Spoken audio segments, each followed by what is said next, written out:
ఇప్పుడు మనం 2024 సంవత్సరం అక్టోబర్ నెల 1వ తేదీ నుంచి 31వ తేదీ వరకు ద్వాదశ రాశుల్లో మకర రాశి వారి జ్యోతిష బలం ఎలా ఉందో ప్రశ్నశాస్త్రంలో మన జానకిరామ్ని అడిగి చూద్దామండి. ఆ జానకిరామ్ మకర రాశి వారి జాతకం, భూత భవిష్యత్తు, వర్ధమానం, చదువు, విద్య, ఉద్యోగం, వ్యాపారం, కెరీర్, లైఫ్, సంతానం, పర్సనల్ లైఫ్ ఎలా ఉంది, అనుకున్న కోరిక, చేసే పనిది, ఉద్యోగ విషయంది, ఆరోగ్య విషయంది, సప్తపది విషయంది, అనుకున్న విషయంది, చేసే పని, ధన విషయంది, రుణ విషయంది, రణ విషయంది, యోగ బలంది చూడు జానకిరామ్. ఇక మకర రాశి వారి జాతకంలో చెప్పాలంటే మాత్రం సబ్కా మాలిక్ ఏక్ హై అన్నట్టు షిరిడి సాయిబాబా వచ్చిండండి. మకర రాశి వారి జాతకానికి చూడాలంటే మాత్రం ముఖ్యంగా శ్రీ వెంకటేశ్వర స్వామి నక్షత్రం పుట్టిందండి. శ్రావణ నక్షత్రం మకర రాశి ఘడియల చాలా వరకు శుభకరం ఉన్నది వారి జాతక బలంలా. అలాగే చూడాలంటే మాత్రం మన హరిహర పుత్రుడు అయ్యప్ప స్వామి మకర సంక్రమణ ఘడియలోనే చాలా వరకు శుభకరం ఉంటుంది అని మకర రాశి వారి జాతకానికి చాలా వరకు విశేషమైన యోగం ఉంది. కానీ మాత్రం ధనిష్ఠా నక్షత్రం వారి జాతకానికి కుజుడాధిపతి. కానీ ముఖ్యంగా చూడాలంటే మాత్రం శ్రావణ నక్షత్రం వారికి మాత్రం కరెక్ట్ లక్ష్మీ కళయోగ బలం అధిపతి. అలాగే ఉత్తరాషాఢ వారికి మాత్రం సూర్యుడి అధిపతి అని ఈ రాశ్యాధిపతి వారికి మాత్రం మకర రాశ్యాది వారికి మాత్రం శనీశ్వరుడు అధిపతి. ఈ మకర రాశి వారి జాతకంలో చూడాలంటే పట్టుదల చాలా ఉంటుందండి, ఆలోచన శక్తి చాలా ఉంటుంది. ముఖ్యంగా వీరికి ఎల్నాటి శని ప్రభావం ఉన్నా కానీ లాస్ట్ ఘడియాలో ఉన్నదండి వీరి పేరు మీద. ముఖ్యంగా వీరి జాతక బలానికి చెప్పాలంటే మాత్రం కానీ మంగు, పొంగు, కుంగు అని 3 రకాలు ఉంటుందండి వీరి జాతక బలానికి. కానీ మంగు అంటే మాత్రం చాలా మనుషులు మానసిక వ్యాధితో చాలా డల్ అయిపోవటం ఇలాంటి సంఘటనలు జరిగి వెళ్ళిపోయానండి వీరి జాతక బలంలా. అలాగే పొంగు అంటే కొన్నాళ్ళ పాటు వీరికి సిరి కలిగి మాత్రం వెళ్ళిపోయిందండి. లాస్ట్కు మాత్రం కుంగు ఇలాంటి బాధలు కూడా ఉంటాయి వీరి జాతకానికి. ఆరోగ్యం మీద ప్రభావం చూపించే అవకాశం ఉంది. కాబట్టి ఈ శనీశ్వరుడు వీరి మీద మాత్రం అధిపత్య ధోరణి చూపిస్తున్న కానీ మాత్రం గురు బలం, రాహు బలం, కేతు బలం ఈ 3 గ్రహాలు అనుకూలంగా ఉన్నందువలన వీరికి ఎన్ని ఇబ్బందులు, చిక్కులు, చికాకులు వచ్చినా తట్టుకునే శక్తి ఉంటుందండి. ఆత్మస్థైర్యం ఎక్కువ ఉంటుంది.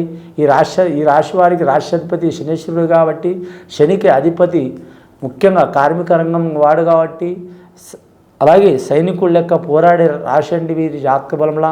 స్త్రీలైనా పురుషులైనా భయపడే జాతకం కాదు. ఆత్మవిశ్వాసం చాలా ఉంటుంది, ఆత్మగౌరవం చాలా ఉంటుంది.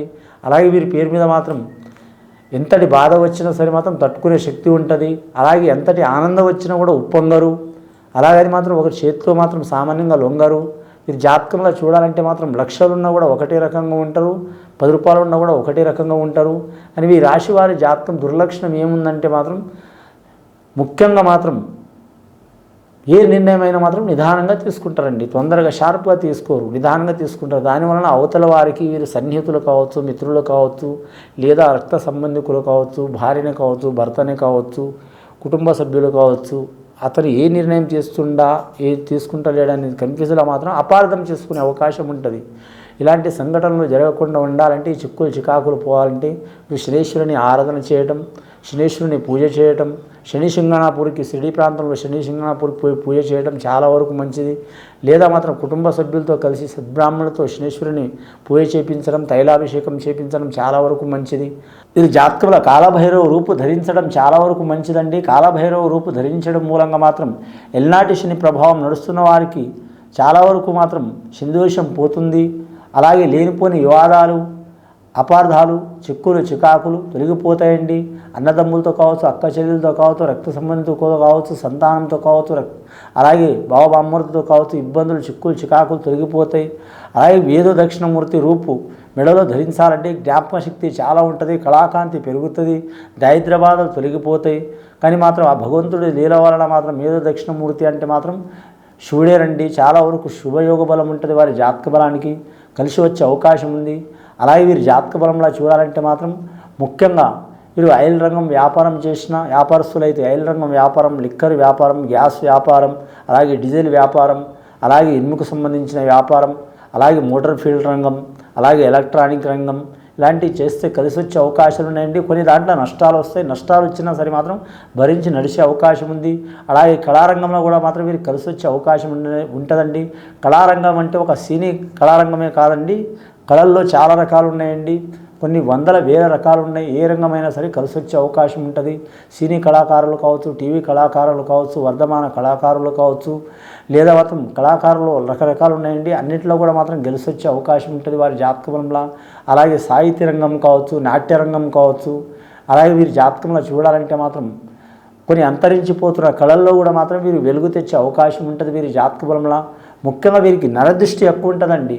దయ్యం, భూతం, మంత్రం, తంత్రం, చెడుపు, చేతబడి, బాణవతి కంటే నరదృష్టి చాలా వరకు మోక్షం కానిదండి. ఎందుకంటే ఈ కలియుగంలో నరదృష్టికి మించిన ఇబ్బందికరమైన పరిస్థితి ఏది లేదండి. నరదృష్టి చాలా ఉంటుందండి ప్రతి ఒక్కరి మీద. మీ ఒక్కరి మీదనే కాదు, నా ఒక్కరి మీదనే కాదు, ఫలానా జాతకుల మీదనే కాదు, ప్రతి ఒక్కరి మీద నరదృష్టి ప్రభావం ఉంటుంది. కాబట్టి ఆ నరదృష్టి ప్రభావం పోవడానికి మాత్రం ఖచ్చితంగా మాత్రం ఇంట్లో మాత్రం ఇది జాతకంలో చూడాలంటే మాత్రం కాలభైరవ రూపు మాత్రం మరి ఇంట్లో కానీ ఒంట్లో కానీ ధరింపజేయాలండి. చాలా వరకు శుభయోగం ఉంటుంది. అలాగే మాత్రం అష్టమూలిక గుగ్గిలంతో మాత్రం ఇంట్లో మాత్రం ధూపం పెట్టాలండి. అంటే మన ఇంట్లో ఫస్ట్ నైరుతి మూల నుంచి పడితే మాత్రం మొదలు పెట్టాలండి ధూపం. నైరుతి భాగం నుంచి లాస్ట్ పడమర మూల, పడమర నుంచి వాయుమూల, వాయుమూల నుంచి ఈశాన్యమూల, ఈశాన్యమూల నుంచి అగ్నేయమూల, అగ్నేయమూల నుంచి ఉత్తర దక్షిణాది సైడు 8 సైడు తిప్పినా కూడా మాత్రం ఇంట దారిద్ర్య బాధలు, చిక్కులు, చికాకులు, ఎలాంటి దుష్ట శక్తి ఉన్నా మాత్రం తొలగిపోయే అవకాశాలు ఉంటాయండి. ఇది విని చూసి ఆచరించే వారికి, మకర రాశి వారికి సకల యోగాలు కలిసి వస్తాయండి. విజయదశమి వరకు శుభం భూయత్.